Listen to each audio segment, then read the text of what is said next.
దేవుని నామమునకు మహిమ కలుగునుగాక. మీకు నా శుభములు తెలియజేస్తూ ఉన్నాను. ప్రభు అయిన యేసు శిలువలో పలికిన 5వ మాటను ధ్యానించుకుందాం. యోహాను సువార్త 19వ అధ్యాయము 28వ వచనము. అటు తరువాత సమస్తమును అప్పటికి సమాప్తమైనదని యేసు ఎరిగి, లేఖనము నెరవేరునట్లు నేను దప్పిగొనుచున్నాననెను.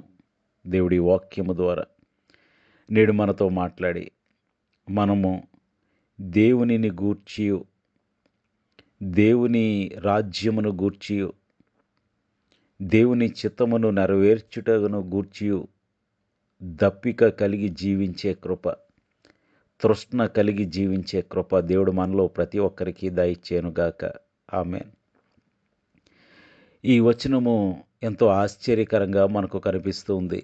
ఎందుకంటే ప్రభు అయిన యేసు నేను దప్పిగొనుచున్నాను అని చెబుతున్న మాట. మొట్టమొదటిగా ఇది లేఖనం యొక్క నెరవేర్పు. అందుకనే యోహాను సువార్త 19:28 మనం చదివిన మాటలో లేఖనము నెరవేరునట్లు అని రాశారు. కీర్తనల గ్రంథం 69:21లో చూసినట్లయితే, వారు చేదును నాకు ఆహారముగా పెట్టిరి, నాకు దప్పి అయినప్పుడు చిరకను త్రాగనిచ్చిరి అనే ఆ ప్రవచనము యొక్క నెరవేర్పు జరగటానికి ప్రభు ఆ విధంగా మాట్లాడారు. నిన్నటి దినము నుండి, అనగా ఆయన సిలువ వేయబడిన దినము నుండి ఒక దినము ముందు, అనగా ఆయన అప్పగింపబడిన రాత్రి నుండి ఎంతో శారీరకమైన శ్రమ, ఎంతో చిత్రవధ, 39 కొరడా దెబ్బలు, ఆయనను విపరీతంగా హింసించారు, బాధించారు, అవమానపరిచారు, గాయపరిచారు, ముండ్ల కిరీటము పెట్టారు. ఆయన ఎంతో భారభరితమైన సిలువను మోసుకుంటూ కల్వరిగిరికి వచ్చారు. ఆయన 2 చేతులలో మేకులు, కాళ్లలో మేకులు, కొరడా దెబ్బల చేత దున్నబడిన శరీరము, ఈ విధంగా అనేక రకాల గాయాలతో ఆయన విపరీతమైన రక్తము కోల్పోయి, శరీరంలోని నీరంతా కోల్పోయి, ఆయన గెత్సెమనే వనములో ప్రార్థిస్తున్నప్పుడు కూడా చెమట రక్త బిందువుల వలె అది ఉన్నది అని వాక్యంలో స్పష్టంగా రాయబడింది. కాబట్టి ఆయన డీహైడ్రేట్ అయిపోయి, శారీరక బడలిక చేత ఆయన నాలుక అంగటిని అంటుకుని పోతూ ఉన్నందున ఆయన నేను దప్పిగొనుచున్నాను అని చెప్పారు. ఈ మాటలో ఆయన మానవత్వము మనకు కనిపిస్తుంది. ప్రభు అయిన యేసు కేవలం బాధపడటం మాత్రమే కాదు కానీ శరీరంలో తీవ్రమైన శారీరక నొప్పిని అనుభవిస్తున్నారని ఈ మాట మనకు స్పష్టం చేస్తుంది. తద్వారా ఆయన శారీరక బాధను మనము గమనించవచ్చు, గ్రహించవచ్చు.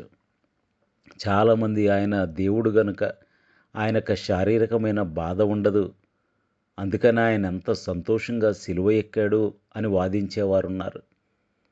కానీ ఆయన అలసి ఉన్న రీతినే ఆ నావ అమరమున తలవాల్చుకుని నిద్రపోవచ్చుండెను అని వాక్యం సెలవిస్తుంది. కాబట్టి ఆయన అలసిపోయాడు, ఆయన దప్పిగొన్నాడు, ఆయన దుఃఖించాడు. కాబట్టి శారీరక, మానసిక, భావోద్వేగ ఈ ఎమోషన్స్ అన్నీ కూడా ఆయనకున్నాయి. ప్రియ సహోదరుడా, సహోదరి, మరి ప్రభువు నీ కొరకు ఎంత శ్రమపడ్డాడో అర్థం చేసుకోగలుగుతూ ఉన్నావా?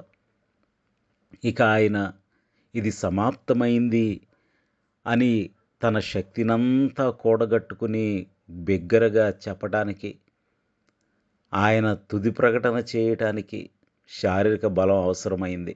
కాబట్టి ఆయన దప్పిగొనుచున్నాను అన్నారు. ఇక చాలామంది దీనిని ఆత్మను పట్ల ఆయనకు ఒక బలమైన ఆధ్యాత్మిక దాహమున్నదని, ప్రజల విమోచన కొరకు ఆయన ఆకాంక్షించారని, మానవాళి కొరకు ఆయన దప్పిగొన్నారని, వారి రక్షణ కొరకు దప్పికొన్నారని చాలామంది చెబుతారు. ప్రియ సహోదరుడా, సహోదరి, కాబట్టి ఆయన మానవత్వము ఈ మాట ద్వారా తెలుస్తుంది. లేఖనము నెరవేర్పు తెలుస్తూ ఉంది. మిగిలినది అనగా సమస్తమును అప్పటికి సమాప్తమైనదని ఆయన తెలియచేయటానికి, గొప్ప బలముతో ఆ మాటను తెలియచేయటానికి ఆయన దప్పిగొనుచున్నాను అని చెప్పారు. ఇక అక్కడ మనం చూసినట్లయితే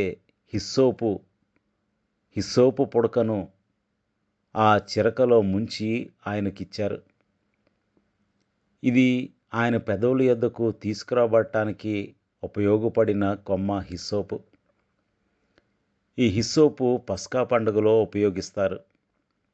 కాబట్టి ఇది కూడా ఆధ్యాత్మికమైన లోతును కలిగి ఉన్న విషయమే. కాబట్టి ప్రియ సహోదరుడా, సహోదరి, మరి నీకున్న తృష్ణ, దాహము ఏమై ఉన్నది? పరలోకము నిమిత్తము దాహమున్నదా? నిత్య జీవమును సంపాదించుకోవాలన్న దాహమున్నదా? దేవుని చిత్తము నెరవేర్చాలనే దాహమున్నదా? దాహం అనేది అది చాలా సహజమైనది. అదేవిధంగా మన సహజమైన గుణలక్షణములు కూడా పరలోక రాజ్యమునకు అనుకూలముగా దేవుని చిత్తము చేయాలనే అత్యంత సహజమైన తృష్ణ, ఆశ, కోరిక, దప్పిక మన హృదయాలలో, జీవితాలలో ఉండాలి. మరి అటువంటి తృష్ణ ప్రియ సహోదరుడా, సహోదరి నీకుందా? ఈరోజు నీకు ఎటువంటి దప్పిక ఉన్నది? ఎండాకాలం కాబట్టి శారీరకంగా దప్పిక ఉంటుంది, కానీ ఆత్మీయ దప్పిక, దేవుని చిత్తము నెరవేర్చాలనే దప్పిక ఉందా? పరలోక రాజ్యము చేరాలనే దప్పిక ఉందా? ప్రభువు కొరకు ఏదైనా చేయాలి అనే దప్పిక ఉందా? ప్రభువు కొరకు ఎంతో కొంతైనా చేయాలి అనే దప్పిక ఉందా? దేవుని చిత్తము, ఉద్దేశము, ప్రణాళిక నెరవేర్చాలనే దప్పిక ఇంకనూ లేకపోతే మరి నీ కొరకు సమస్తమును విడిచిపెట్టిన ప్రభు అయిన యేసు యొక్క దప్పికను, దాహమును, శ్రమను, కష్టమును, ఆయన సమర్పణను, త్యాగమును జ్ఞాపకం చేసుకుని దానికి తగినట్లుగా జీవించాలి. అట్టి కృప దేవుడు మనలో ప్రతి ఒక్కరికి దయచేయునుగాక. ఆమేన్. ప్రార్థన చేసుకుందాం. సర్వోన్నతుడును సర్వశక్తివంతుడైన మా ప్రియ పరలోకపు తండ్రి, జీవము గల దేవ, లేఖనము నెరవేరినట్లు నేను దప్పిగొనుచున్నాను అన్నారు. అవును ప్రభువా, లేఖనము నెరవేర్చుటకు అన్నారు.